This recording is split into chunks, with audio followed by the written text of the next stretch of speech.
क्या पासा पलटेगा सिक्का के लिए? इन्फोसिस की कहानी ऐतिहासिक है।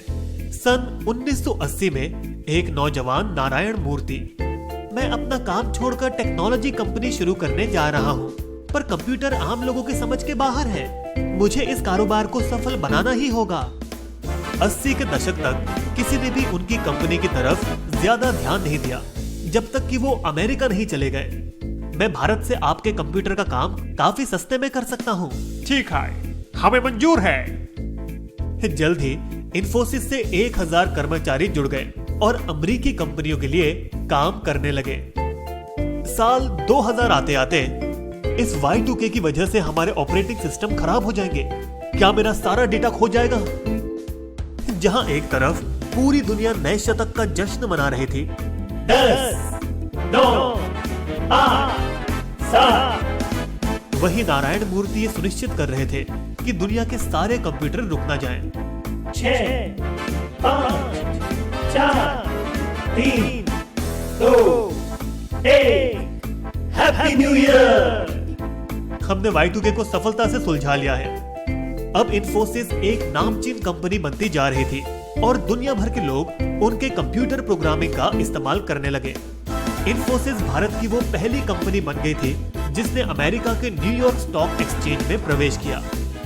ये बिल्कुल फिल्मों वाली कहानी थी, जहां एक छोटे शहर का लड़का अमेरिका जाकर उनको उनके ही खेल में हरा देता है। जल्द ही बैंगलोर भारत का सिलिकॉन वैली कहलाने लगा। इन्फोसिस के 6 संस्थापकों ने यह फैसला लिया कि उनमें से हर एक कुछ समय तक कंपनी को संभालेंगे और 55 की उम्र में रिटायर होंगे। इसीलिए 2014 में उन्होंने विशाल सिक्का को उनकी कंपनी का कार्यभार सौंप दिया। शुरू में सब ठीक लग रहा था, लेकिन सतह के नीचे तनाव सिहर रहा था। फेब 2017 में सिक्का इन्फोसिस के आचार को बरकरार नहीं रख पा रहे हैं। हमें उनका कंपनी चलाने का तरीका पसंद नहीं। वो बहुत ज्यादा तनख्वाह ले रहे हैं। वे दूसरे कर्मचारियों को भी बहुत ज्यादा वेतन दे रहे हैं ताकि लोग चुप रहें। कुछ महीने पहले रतन टाटा, जो कि टाटा सन्स से रिटायर हो चुके थे, उन्होंने भी कंपनी के नए चेयरमैन साइरस मिस्त्री पर कुछ ऐसे ही आरोप लगाए थे। हम उनके काम से खुश नहीं हैं। वे टाटा के आचार को मुकम्मल नहीं कर पा रहे हैं। अब 78 साल की आयु में टाटा ने रिटायरमेंट तोड़कर मिस्त्री को हटाया, पर मूर्ति का ऐसा नसीब कहां।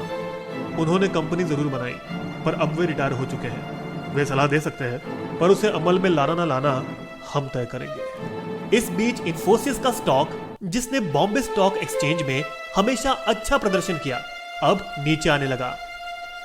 सिक्का खुद को बचाते हुए, मेरी तनख्वाह निश्चित नहीं है, यह मेरे प्रदर्शन पर निर्भर करता है। सबसे अच्छे लोगों को लाने के लिए हमें ज्यादा पैसे देने ही पड़ेंगे। आज इन्फोसिस में 2 हिस्से आमने सामने हैं, पुराना जो मूर्ति से सहमत है और नया जो सिक्का संभाल रहे हैं। इन्फोसिस जो 10 साल पहले थी, वो अब नहीं रही। सिक्का कड़े विचार कर रहे हैं इन्फोसिस को दोबारा ऊंचाइयों तक पहुंचाने के लिए। पर क्या सिक्का को मजबूरन अपना पद त्यागना होगा? क्या सिक्का के लिए पासा पलटेगा? क्या आपको हमारी कहानी पसंद आई? तो आइए बन जाइए विस्पो के दोस्त और सब्सक्राइब करके हमारे फ्री मेंबर बन जाइए। और इस वीडियो को अपने दोस्तों के साथ शेयर करना मत भूलिएगा।